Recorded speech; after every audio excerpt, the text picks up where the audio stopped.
নিয়মটা শেখার আগে আগে ছোট্ট আরেকটা কনফিউশন থাকে অনেকে, সেটা একটু দূর করা যাক। সেটা হচ্ছে এই যে সার্কিটটা দেখতে পাচ্ছি আমরা, এই সার্কিটে কারেন্ট কোন দিকে যাবে।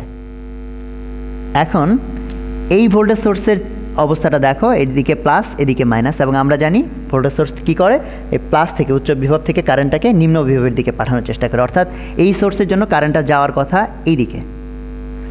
আবার সমস্যা হচ্ছে এইটাকে নিয়ে, এই সোর্সটার প্লাস এদিকে মাইনাস এদিকে, অর্থাৎ সে কারেন্ট পাঠাতে চাচ্ছে এইদিকে। এখন প্রশ্ন হলো এই সার্কিটে তাহলে কি দুইটা কারেন্টই থাকবে কিনা। তার অ্যান্সার তুমি নিজেই দিতে পারবা, কারণ আমি এর আগে বলেছি যে সার্কিটের সব কিছু নদীর সাথে তুলনীয়। নদীতে কি আমরা কখনো এরকম দেখেছি কিনা যে উজা এইদিকেও পানি যাচ্ছে এদিকেও পানি যাচ্ছে? নিশ্চয়ই কেউ দেখো নাই, দেখলে অবশ্য স্বপ্নে দেখে থাকতে পারো, বাট এটা বাস্তবে কখনো হয় না যে একই নদীতে দুই দিক থেকে পানি যায়। কাজেই এই সার্কিটও কখনো সম্ভব না যে একই রাস্তার মধ্যে দিয়ে দুই পাশ থেকে কারেন্ট যাবে। তাহলে এখন প্রশ্ন হচ্ছে কারেন্ট যাবে কোন দিকে? সেটার উত্তর খুব সোজা, যে এ চাচ্ছে কারেন্ট ওইদিকে পাঠাতে, ও চাচ্ছে এইদিকে পাঠাতে, তাহলে দুজনের মধ্যে মারামারি লেগে যাবে, এবং সবসময় মারামারিতে কে জিতবে? যার শক্তি বেশি। তার মানে এই দুইটা কোষের মধ্যে যার ভোল্টেজ বেশি, কারেন্ট যাবে সেই দিকে। এবং যদি দুইটার শক্তি সমান হয়ে যায়, দুইটার ভোল্টেজ সমান হয়ে যায়, তাহলে এই রাস্তায় কোনো কারেন্টই থাকবে না।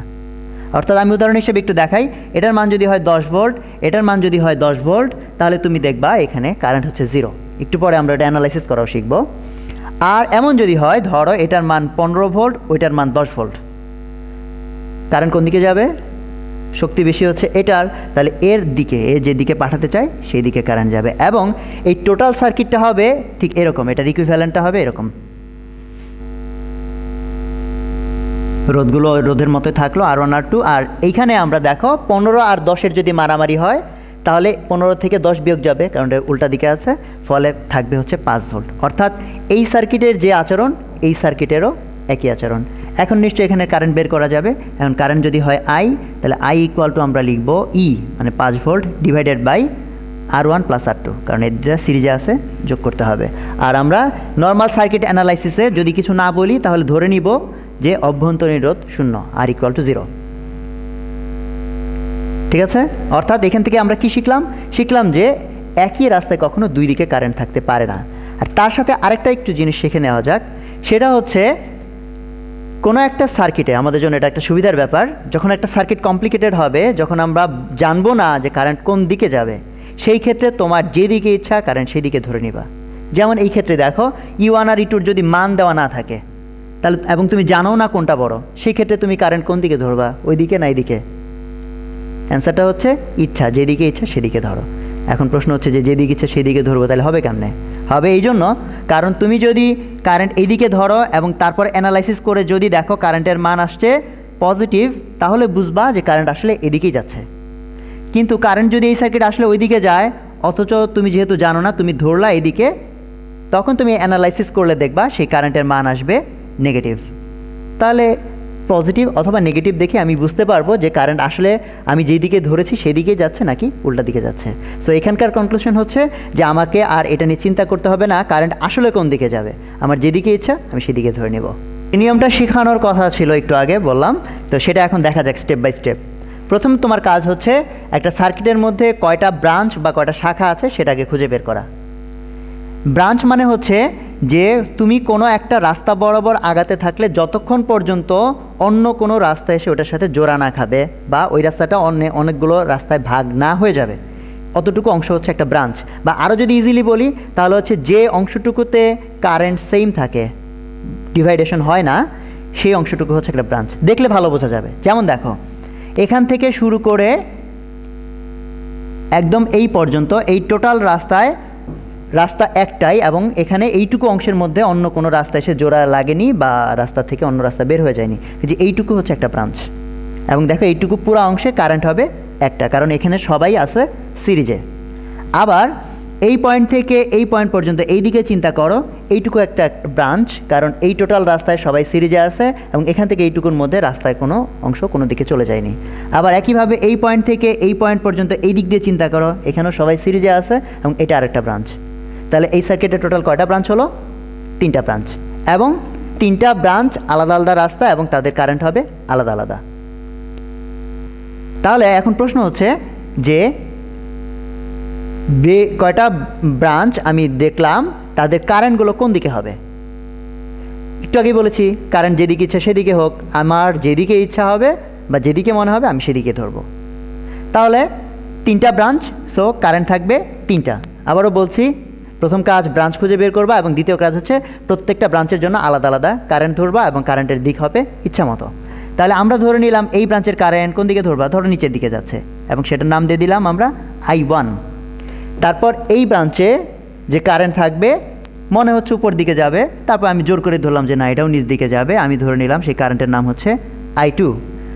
আর এই ব্রাঞ্চে যে কারেন্ট থাকবে ওটাকে ধরো ওই দিকে ধরবো, ইচ্ছা যেদিকে ইচ্ছা ধরো, নাম দিলাম আমরা I3।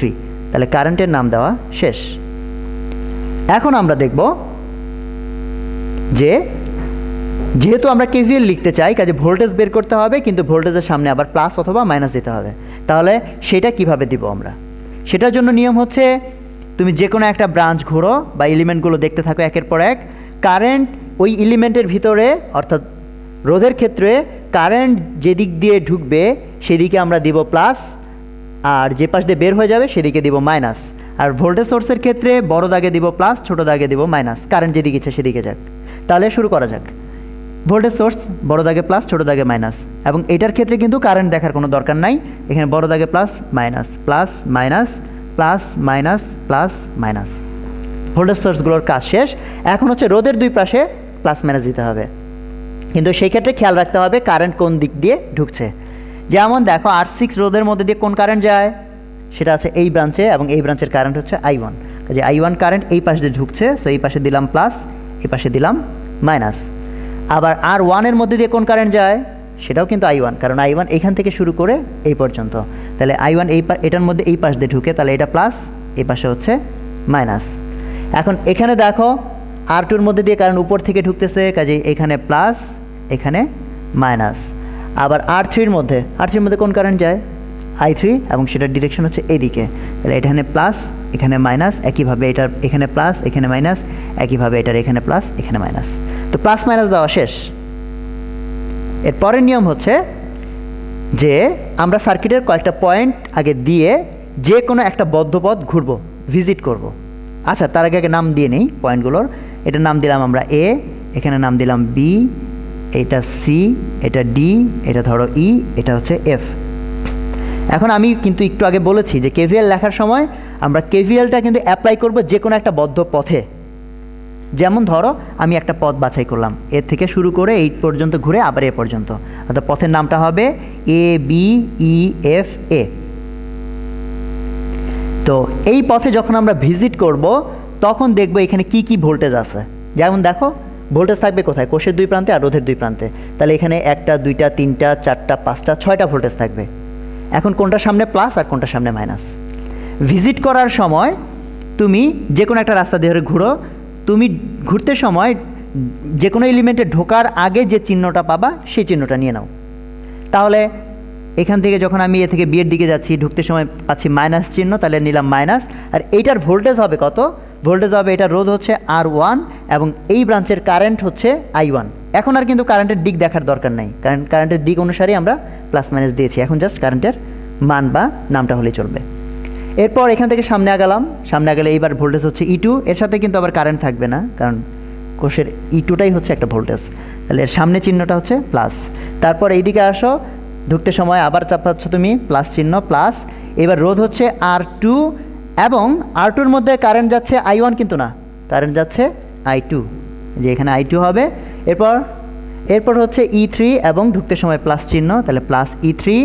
এরপর এইদিকে আসো, এইখানে হচ্ছে মাইনাস, এটা হবে R6 এবং এটার মধ্যে দিয়ে কারেন্ট যায় I1। এরপর প্রায় শেষের দিকে, এরপর এইখানে আস্তে আস্তে ঢুকতে সময় মাইনাস চিহ্ন, মাইনাস E1 এবং আর কিছুই নাই। কাজেই কারশফের সূত্র ছিল এই সবগুলোর বীজগাণিতিক সমষ্টি হবে 0।